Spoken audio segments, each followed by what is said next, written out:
Now, as climate change worsens, groundwater will become more critical and be looked at as an alternative water source in South Africa. This was according to Water and Sanitation Minister Senzo Mchunu, who briefed the media on Tuesday on World Water Day. Now, let's discuss this. We're now joined by Dr Shafick Adams from the Water Research Commission.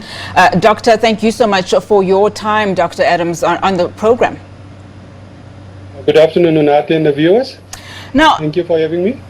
Absolute pleasure. Now, access to water in South Africa still remains a major challenge. Just how much of those challenges can be attributed to poor governance? I mean, just that previous clip that we've played, we see this being played out across the country, not only in the Free State. Indeed, it is. So we have as a already dry country. On top of that, we have several challenges that's mainly on the water supply side. So how we, as you've seen in the previous clip, how we treat water, how we treat wastewater, and how do we put it back in the environment, and then how do we protect our water resources, which is often a function of the local sphere of government, the municipalities and the like.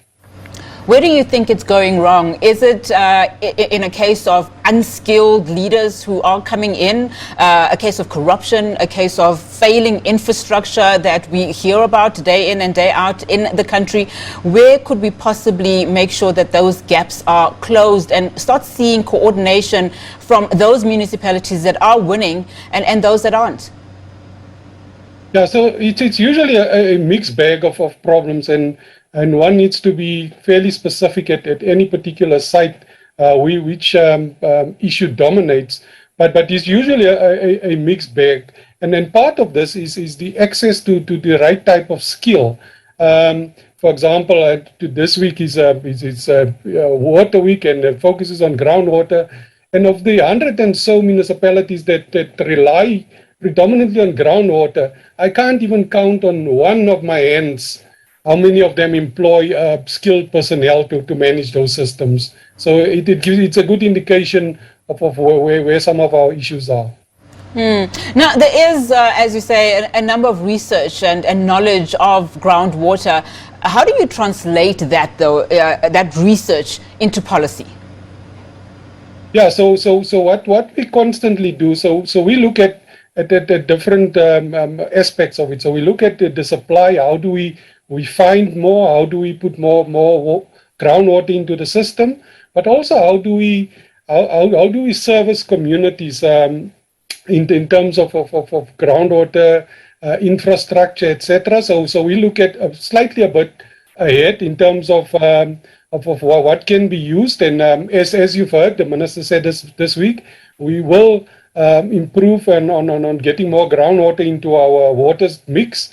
So the research that we've been doing for years is actually waiting for these type of pronouncements and these type of strategy directions. As you know, we are mainly a surface water country, so only 13% of our water supply comes from groundwater.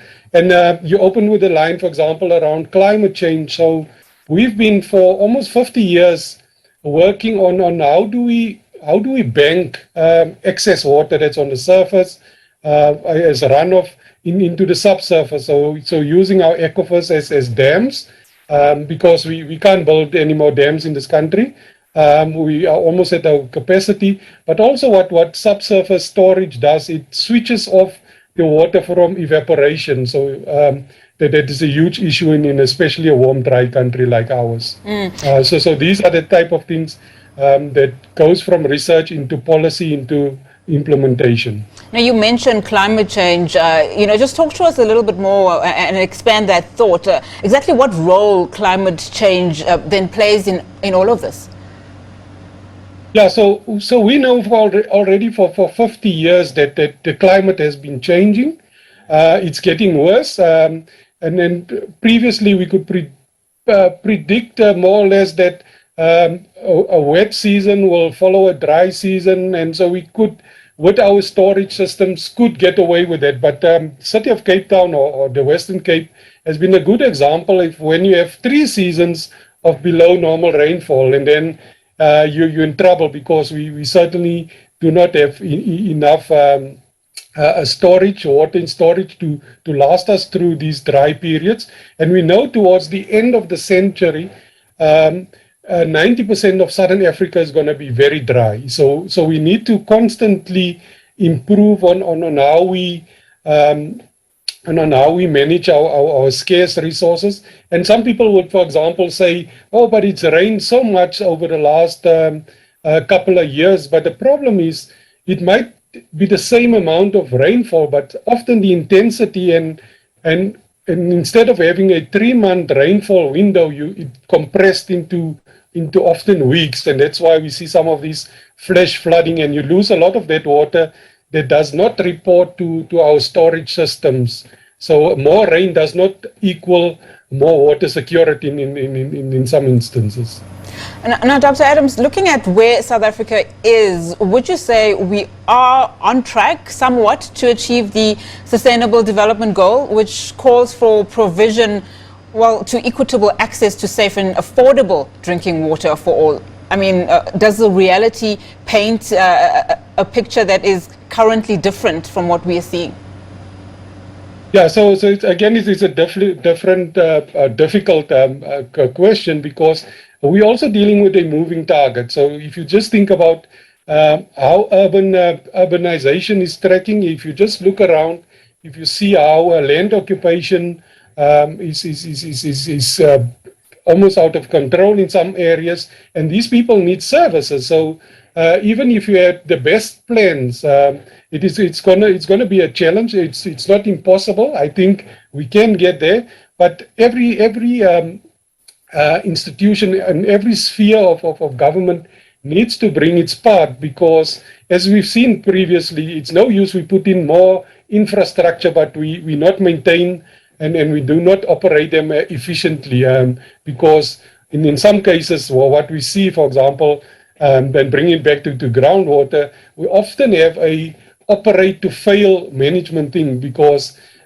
we do not have the required skills at that level to operate and manage that sufficiently. But coming back to your question, I think it is possible, but it's going to require that we all work from the same page, and that we put all the research and development, get it into implementation, and so forth. So, for example, we've got fascinating technologies in terms of our toilets that can flush on often less than 1 liter per day, and our current systems is currently from 5 to 13 liters. So just by implementing more of these tools that come out of research, I think we can get there.